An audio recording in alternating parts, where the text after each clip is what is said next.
अमरनाथ की कथा। माँ पार्वती ने भगवान शिव से एक सवाल पूछा कि जिसके बाद भोलेनाथ ने एक कहानी सुनाई और अमर हो गया कबूतर का जोड़ा। अमरनाथ धाम हिंदू श्रद्धालुओं के लिए बहुत महत्व रखता है।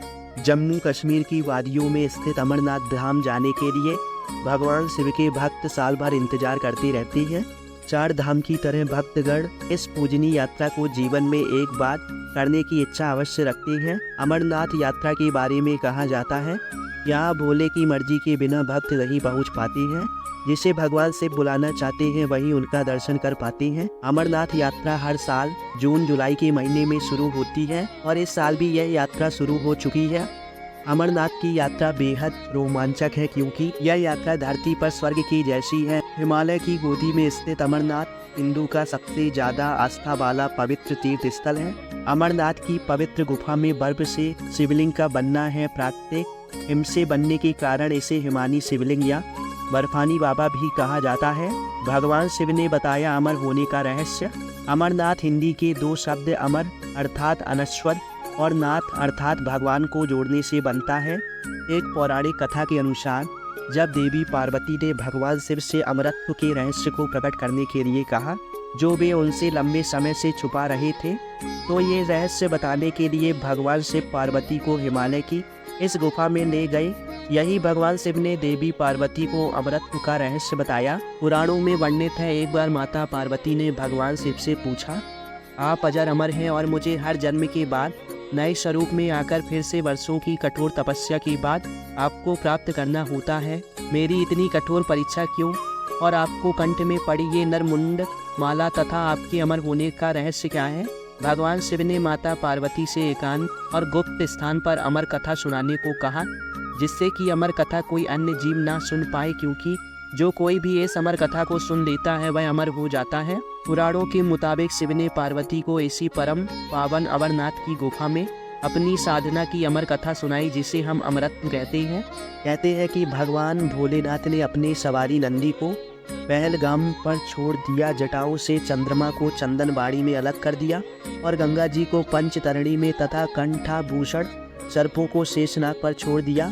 इस प्रकार इस पड़ाव का नाम शेषनाग पड़ा। अगला पड़ाव गणेश पड़ता है। इस स्थान पर बाबा ने अपने पुत्र गणेश को भी छोड़ दिया था, जिसको महागुड़ा का पर्वत भी कहा जाता है। पिस्सू घाटी में पिस्सू नामक कीड़े को भी त्याग किया। इस प्रकार महादेव ने जीवनदायिनी 5 तत्वों को भी अपने से अलग कर दिया। इसके बाद माँ पार्वती के साथ उन्होंने गुप्त गुफा में प्रवेश किया और अमर कथा माँ पार्वती को सुनाना शुरू किया। माँ पार्वती ने भगवान शिव से एक सवाल पूछा, जिसके बाद भोलेनाथ ने एक कथा सुनाई। कथा सुनते सुनते देवी पार्वती को नींद आ गई और वह सो गई, जिसका शिव जी को पता ही नहीं चला। भगवान शिव अमर होने की कथा सुनाते रहे। उस समय 2 सफ़ेद कबूतर शिव जी से कथा सुन रहे थे और बीच बीच में आवाज़ निकाल रहे थे। भगवान शिव को लगा कि माता पार्वती कथा सुन रही हैं और बीच बीच में हुंकार भर रही हैं। इस तरह दोनों कबूतर ने अमर होने की पूरी कथा सुन ली। कथा समाप्त होने पर भगवान शिव का ध्यान पार्वती की ओर गया, जो सो रही थी। जब महादेव की दृष्टि कबूतर पर पड़ी तो वे क्रोधित हो गए और उन्हें मारने के लिए आगे बढ़े। इस पर कबूतर ने भगवान शिव से कहा, हे प्रभु, हमने आपसे अमर होने की कथा सुनी है और यदि आप हमें मार दोगे तो अमर होने की कथा ये झूठी हो जाएगी। इस पर भगवान शिव ने कबूतर को जीवित छोड़ दिया और उन्हें आशीर्वाद दिया कि तुम सदैव इस स्थान पर शिव पार्वती के प्रतीक चिन्ह के रूप में निवास करोगे। ऐसा कहते हैं कि आज भी इन दोनों कबूतरों का दर्शन भक्तों को यहाँ प्राप्त होते हैं। इस तरह से यह गुफा अमर कथा की साक्षी हो गई और इसका नाम अमरनाथ गुफा के नाम से प्रसिद्ध हो गया। गुफा के अंदर भगवान शंकर बर्फ से निर्मित शिवलिंग के रूप में विराजमान है।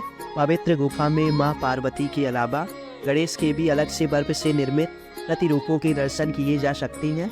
इस पवित्र गुफा की खोज के बारे में पुराणों में भी एक कथा प्रचलित है कि एक बार एक गरड़िया को एक साधु मिला, जिसने उस गरड़िए को कोयले से भरी एक बोरी दी, जिसे गरड़िया अपने कंधे पर लाद कर अपने घर को चला।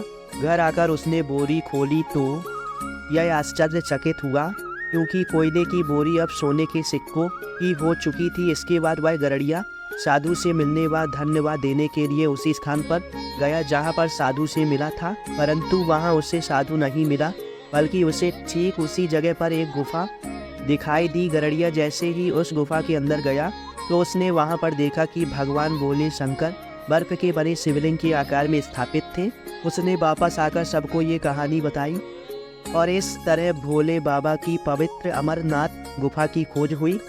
सावन में भगवान शंकर का आशीर्वाद पाने के लिए भक्त सोमवार का व्रत रखते हैं। माना जाता है कि सावन में सोमवार का व्रत रखने से मन चाही मुरादें पूरी होती है। हालांकि उपवास करते समय आपको कुछ ज़रूरी बातों का ख्याल रखना चाहिए, जिनसे आपका व्रत भी पूरा हो जाएगा और सेहत भी नहीं बिगड़ेगी।